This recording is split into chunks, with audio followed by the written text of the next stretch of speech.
मेरी माँ ने मुझे 20,000 युआन लगभग 2 लाख दहेज जुटाने के लिए खुद बेच दिया, सीधे म्यांमार नॉर्थ में तस्करों के पास।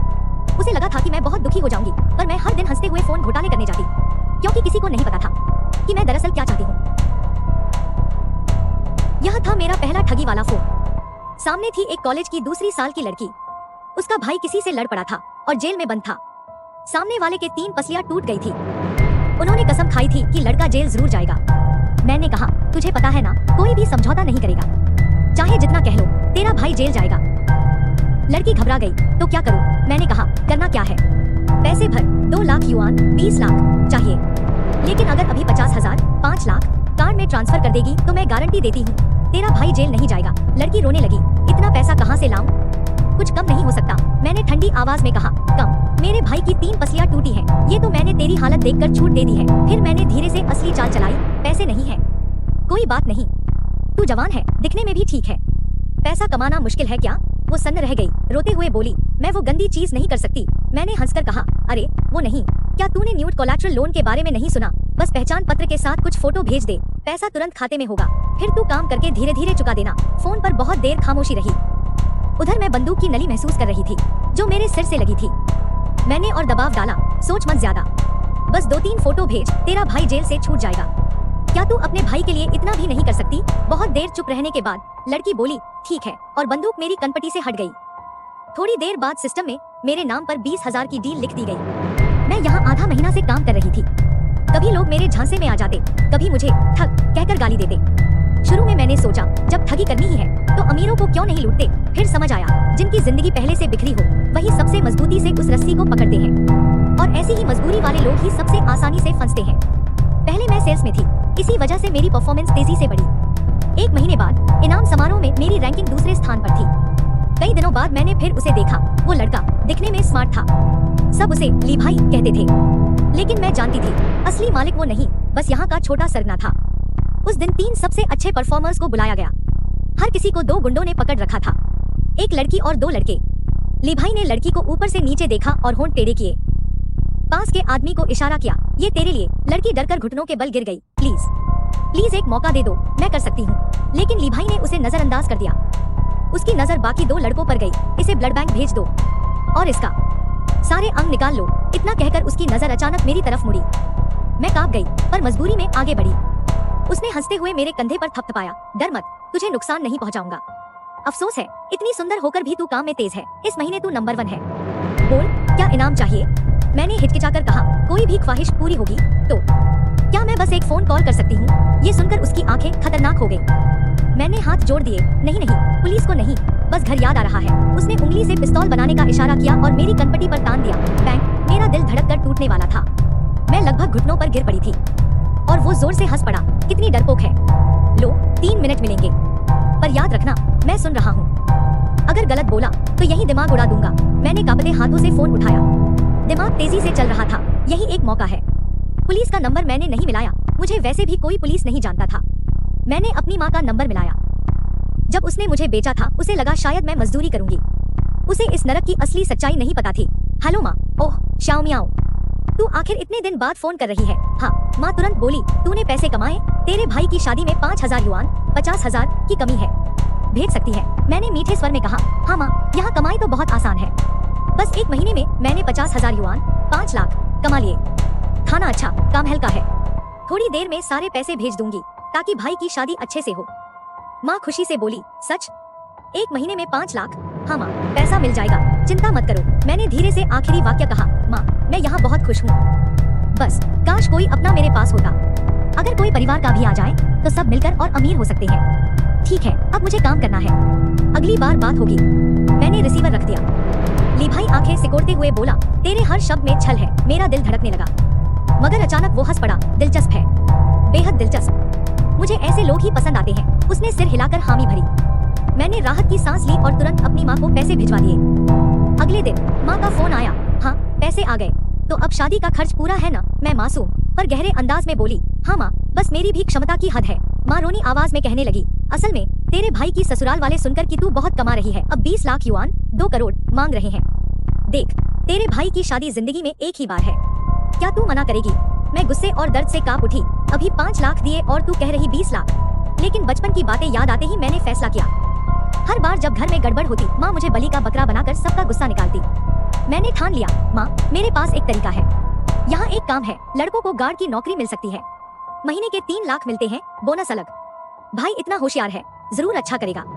हम दोनों मिलकर 50 लाख कमा सकते हैं। फिर उसकी शादी में धूम कर देंगे। जैसे ही मैंने भाई का नाम लिया, माँ चुप हो गई। वह लाडले बेटे की बात आई तो हिल गई। बहुत देर बाद बोली, ठीक है, मैं उससे बात करूंगी। फोन काटा। ली भाई बड़े अर्थपूर्ण अंदाज से मेरी तरफ देख रहा था। मैं समझ रहा था तू अपनी माँ को यहाँ बुलाकर तड़पाना चाहती है, पर असल में तू उसके बेटे को फंसाना चाहती है। मैंने ठंडी आवाज में कहा, हाँ, जब उसका बेटा दर्द सहेगा तभी वो माँ दिल से टूटेगी। और हाँ, मेरा भाई पांडा ब्लड, रेड ब्लड टाइप है। ये जगह उसके लिए नर्क साबित होगी। कुछ दिन तक मैं फोन पर बिखरने लगी। नतीजा ये हुआ कि मेरी रैंकिंग गिरकर लगभग सबसे नीचे पहुंच गई। ली भाई ने मुझे बुलवाया। इतनी बेचैन क्यों है? तू बदला तो लेना चाहती है, मगर पहले ये देख।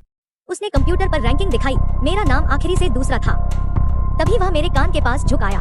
उसकी गर्म सांसें मेरे कानों पर लगी थी। इतने में फोन बज उठा। माँ का कॉल था। हेलो श्यामियाओ, क्या तेरा भाई मान गया? वहाँ की जिंदगी सच में इतनी अच्छी है? क्या सच में वहाँ इतनी कमाई होती है? मैंने ठंडी मुस्कान के साथ जवाब दिया, बिल्कुल माँ, वरना मैं तुझे एक महीने में 5 लाख कैसे भेज पाती? फोन पर मैंने कहा।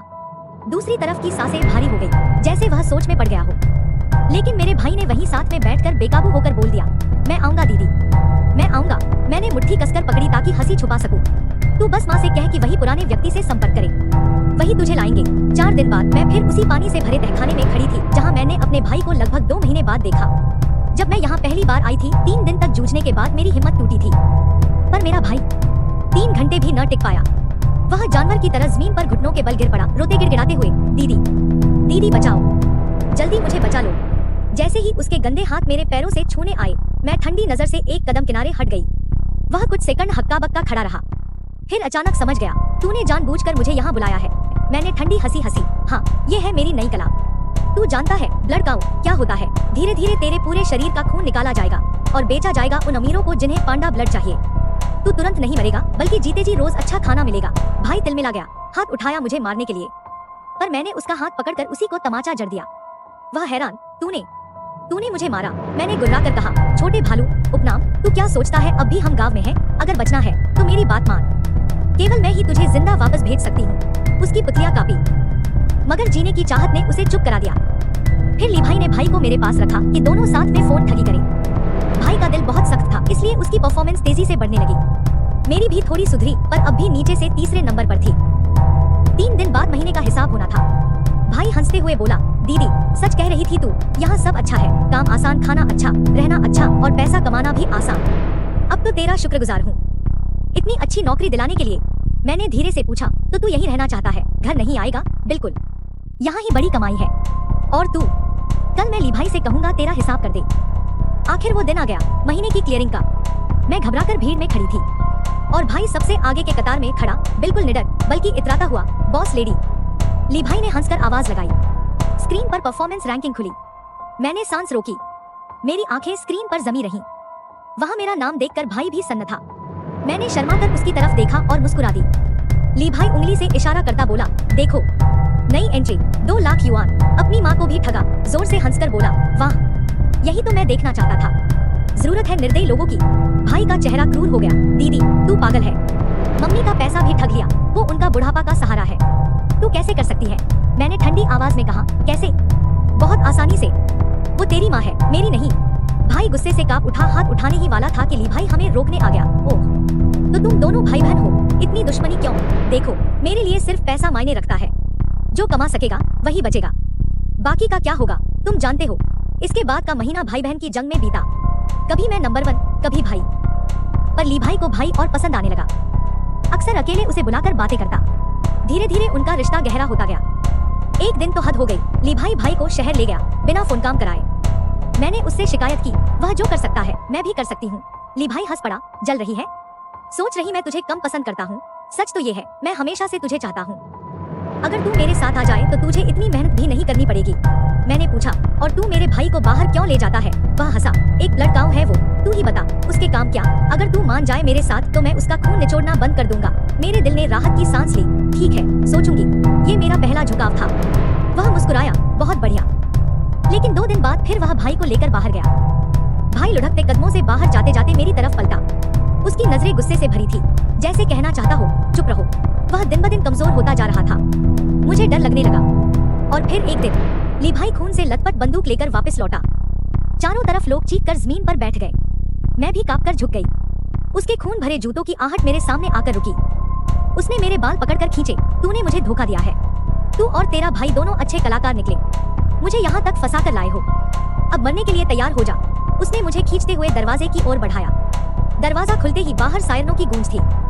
पुलिस और सेना ने जगह घेर रखी थी।